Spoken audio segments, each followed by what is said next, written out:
خوشامدید۔ آج کے اس وضاحتی جائزے میں ہم ایک ایسی شخصیت پر بات کرنے والے ہیں جن کی زندگی کا دورانیہ تو بہت مختصر تھا، لیکن ان کا تاریخ پر اثر وہ بس ناقابل بیان ہے۔ ہم بات کر رہے ہیں پیغمبر اسلام حضرت محمد صلی اللہ علیہ وسلم کے والد حضرت عبداللہ بن عبد المطلب کی۔ یہ کہانی کوئی لمبی چوڑی نہیں ہے، لیکن یقین جانیں اس کے اثرات نے دنیا کا نقشہ ہمیشہ کے لیے بدل دیا۔ اب یہاں ایک بڑا دلچسپ سوال پیدا ہوتا ہے، کیا واقعی ایک اتنی مختصر زندگی پوری تاریخ کا دھارا موڑ سکتی ہے؟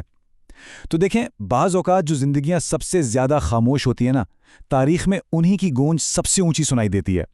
عبداللہ کی زندگی دراصل ایک ایسی ہی دہلیز تھی جس کے پار ایک بالکل نئی دنیا منتظر تھی۔ اس پوری کہانی کو سمجھنے کے لیے ہمیں ذرا ماضی میں قدیم مکہ کے ایک خاص عہد کی طرف چلنا ہوگا۔ تو اس دور کے قدیم مکہ کے سخت اور کٹھن حالات میں قریش کے سردار عبد المطلب نے ایک فیصلہ کن عہد کیا تھا۔ ان کی یہ دلی خواہش تھی، بلکہ انہوں نے باقاعدہ منت مانی تھی کہ اگر انہیں 10 بیٹے عطا ہوں جو ان کا بازو بن سکیں تو وہ ان میں سے ایک کو اللہ کی راہ میں قربان کر دیں گے۔ اب جب 10 بیٹے جوان ہو گئے تو وقت آ گیا اس عہد کو نبھانے کا۔ انتخاب کے لیے قرعہ اندازی ہوئی، اور ذرا اس لمحے کے تناؤ کا تصور کریں۔ قرعہ بار بار سب سے چھوٹے اور سب سے لاڈلے بیٹے عبداللہ کے نام نکل رہا تھا۔ اور پھر یہاں سے یہ واقعہ ایک 100 اونٹوں کے فدیے کی طرف، یعنی موت کے بالکل کنارے تک جا پہنچتا ہے۔ جو چیز اس واقعے کو اتنا ڈرامائی بناتی ہے اس قرعہ اندازی کا بار بار مسلسل دہرایا جانا ہے۔ ہوا کچھ یوں کہ لوگوں کے اصرار اور ایک کاہنہ کے مشورے پر 10 اونٹوں اور عبداللہ کے درمیان قرعہ اندازی شروع کی گئی، لیکن حیران کن طور پر قرعہ ہر بار عبداللہ ہی کے نام نکلتا۔ 10، پھر 20، 30، یہاں تک کہ اونٹوں کی تعداد بڑھتے بڑھتے ایک ایسی حد کو چھو گئی جس کا اس وقت کے عرب معاشرے میں تصور بھی محال تھا۔ اور وہ تعداد تھی پورے 100۔ جی ہاں، 10ویں بار جا کر کہیں قرعہ اونٹوں کے نام نکلا اور پھر عبداللہ کی جگہ پورے 100 اونٹ قربان کیے گئے۔ یہ واقعی ایک بہت بڑی تعداد تھی۔ درحقیقت یہ تعداد اتنی نمایاں تھی کہ اس واقعے کے بعد عربوں میں ایک انسانی جان کا فدیہ ہمیشہ کے لیے 100 اونٹ ہی طے پا گیا۔ یعنی ایک نوجوان کی زندگی کو بالکل آخری لمحے میں موت کے منہ سے واپس کھینچ لیا گیا تھا۔ اس قربانی سے بچ جانے کے بعد اب اس کہانی کا رخ مستقبل کی طرف، یعنی خادم اور امانت کے ایک انتہائی اہم ملاپ کی طرف مڑتا ہے۔ اب ذرا ان ناموں کی لسانی گہرائی پر غور کریں۔ یہ ایک طرح سے الفاظ کا ایک خوبصورت ربط ہے۔ ایک طرف عبداللہ، جس کا مطلب ہے اللہ کا بندہ یا خادم، اور دوسری طرف آمنہ، جس کا مطلب ہے امانت دار، یعنی وہ جو سونپی گئی چیز کی حفاظت کرے۔ ایسا لگتا ہے جیسے ان ناموں میں ہی آنے والے وقت کا ایک بہت بڑا راز چھپا ہوا تھا۔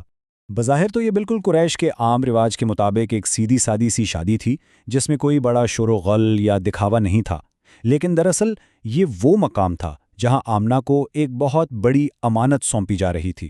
ایک ایسی امانت جس کا تعلق کسی دنیاوی مال و دولت سے نہیں، بلکہ اس عظیم پیغام سے تھا جس نے پوری دنیا کو روشن کرنا تھا۔ اسی روشنی کے حوالے سے اب ہم نور کی روایات اور ان کے تاریخی پس منظر کا جائزہ لیتے ہیں۔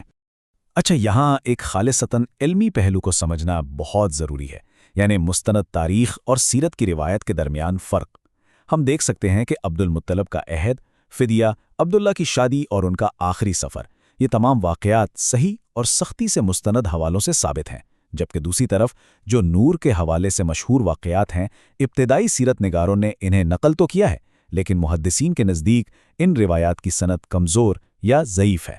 تو ان ضعیف سند والی روایات کے مطابق قصہ کچھ یوں ہے کہ عبداللہ کی شخصیت میں ان کے چہرے پر ایک خاص قسم کا نور موجود تھا۔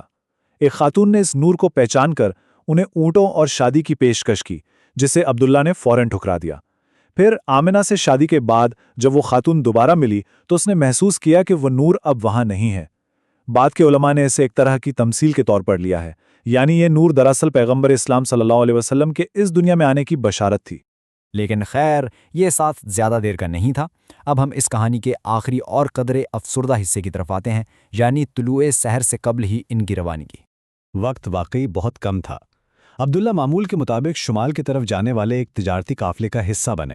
واپسی کے طویل سفر میں ان کی طبیعت اچانک بہت بگڑ گئی، اور وہ یثرب، جسے ہم آج مدینہ کے نام سے جانتے ہیں، وہیں اپنے رشتہ داروں کے ہاں رک گئے، اور وہیں بالکل اچانک اور عین جوانی میں ان کا انتقال ہو گیا۔ در حقیقت وہ اپنے اس بچے کا چہرہ بھی نہ دیکھ سکے جو جلد ہی اس دنیا میں قدم رکھنے والا تھا۔ اب یہاں ذرا اس حیرت انگیز تضاد پر غور کریں۔ اگر ہم دنیاوی یا مادی لحاظ سے دیکھیں تو ان کی وراثت میں کیا تھا؟ محض چند اونٹ، ایک خادمہ اور کچھ بکریاں، بس۔ لیکن اگر ان کے تاریخی اثر کو دیکھا جائے تو اس کا تو کوئی حساب ہی نہیں۔ وہ تاریخ کے بالکل اس مخصوص مقام پر کھڑے تھے جہاں سے ایک ایسا عالمی پیغام اس دنیا میں داخل ہوا جس نے آنے والی تمام صدیوں کا رخ موڑ دیا۔